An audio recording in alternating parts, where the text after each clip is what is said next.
สวัสดีครับมื้อนี้ผมก็ขอนำนิทานพื้นบ้านอีสานอีกเรื่องหนึ่งที่น่าสนใจนะครับชื่อเรื่องว่ากบกินเดือนนะครับเป็นตำนานของการเกิดจันทรุปาคาและสุริยุปาคานะครับซึ่งภาคอีสานเขาเอ่ยว่ากบกินเดือนและกบกินตะเว้นนะครับเป็นนิทานโบราณที่คนเฒ่าคนแก่เว้าต่อๆกันมา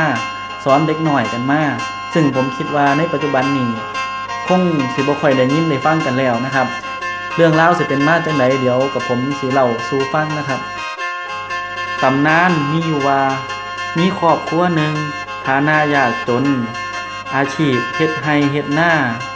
มีลูกชายอยู่2 คนพี่ชายชื่อว่าสุริยคาตน้องชายชื่อว่าจันทคาตทั้งสองขยันขันแข็งตั้งแต่น้อยจนใหญ่โดยซอยพ่อแม่เฮ็ดไร่เฮ็ดนามาโดยตลอดซึ่งคนแถวนั้นหูจักดีมื้อหนึ่งพ่อกับแม่ไปหาเผือกหามันในป่าด้วยที่ว่าปีนั้นเกิดความแห้งแล้งหลายไร่นาก็บ่เป็นผลต้องไปหาเผือกหามันมาเก็บไว้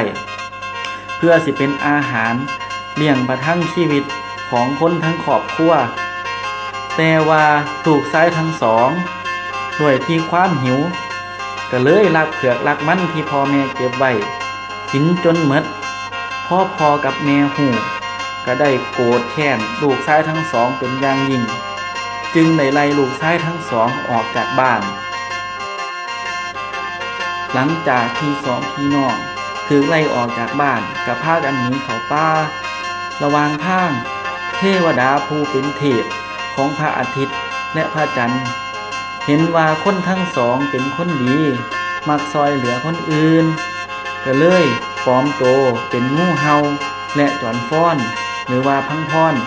มาสู่กันให้เบิงต่อหน้าคันพ่อฝ่ายงูเห่าได้เสียชีวิตไปจอนฟ้อนก็เลยไปกัดเปลือกไม้ที่เป็นสมุนไพร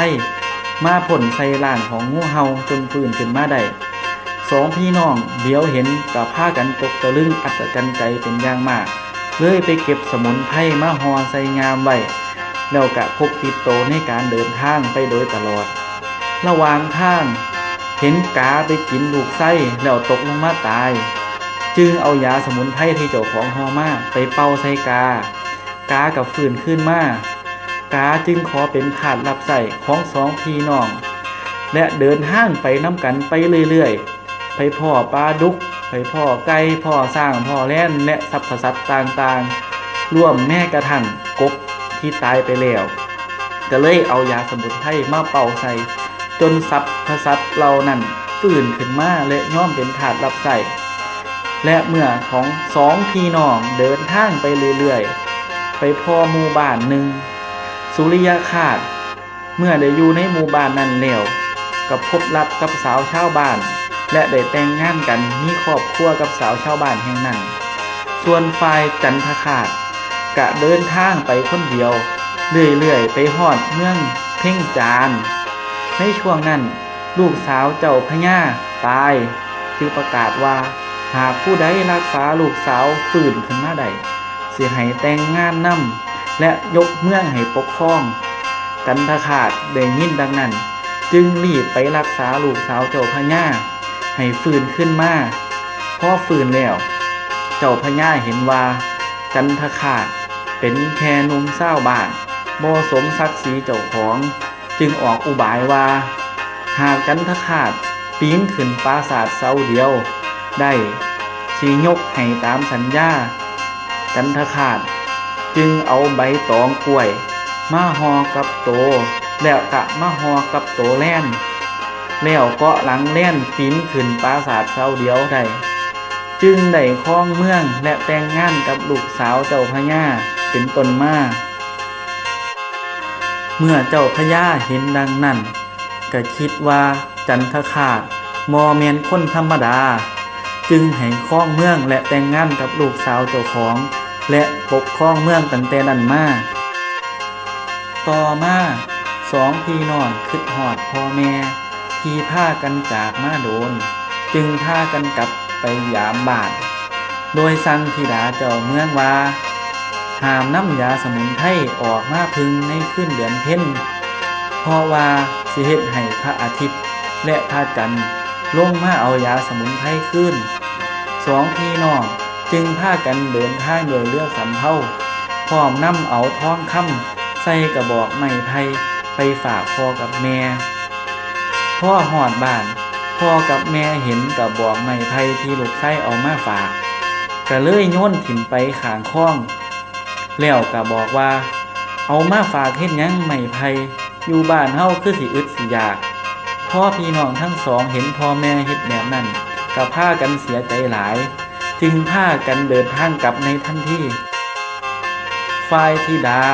ผู้เป็นภรรยาของจันทคราชถูกเทวดาดลใจให้นำเอาสมุนไพรออกมาพึงในคืนเดือนเพ็ญเฮ็ดให้พระอาทิตย์และพระจันทร์ลงมาลักเอาสมุนไพรนั้นกลับขึ้นไปจนได้เมื่อจันทคราชกลับมาถึงเมืองได้หูข่าวว่าพระอาทิตย์และพระจันทร์มาเอาสมุนไพรขึ้นไปแล้วจึงปรึกษาเพื่อนพ้องสัตว์ต่างๆที่เจ้าของซอยเหลือไว้ได้แก่สร้างกาปลาดุกและไก่ขึ้นไปเอายาสมุนไพรขึ้นมาพ่อสัตว์ต่างๆขึ้นไปสู่อากาศกระถือลมพัดกระจัดกระจายไปเป็นดาวเป็นเดือนอยู่เทิงฟ้าจนหมดส่วนกบอาสาขึ้นไปที่หลังจึงสั่งไว้ว่าคันขน้อยขึ้นไปทั้งฟ้าแล้วให้พากันตีข้องตีกลองยิงปืนแล้วก็โห่ห้องเสียงดังๆเพื่อสีซอยให้ผู้ขาได้นำเอายาสมุนไพรขึ้นมา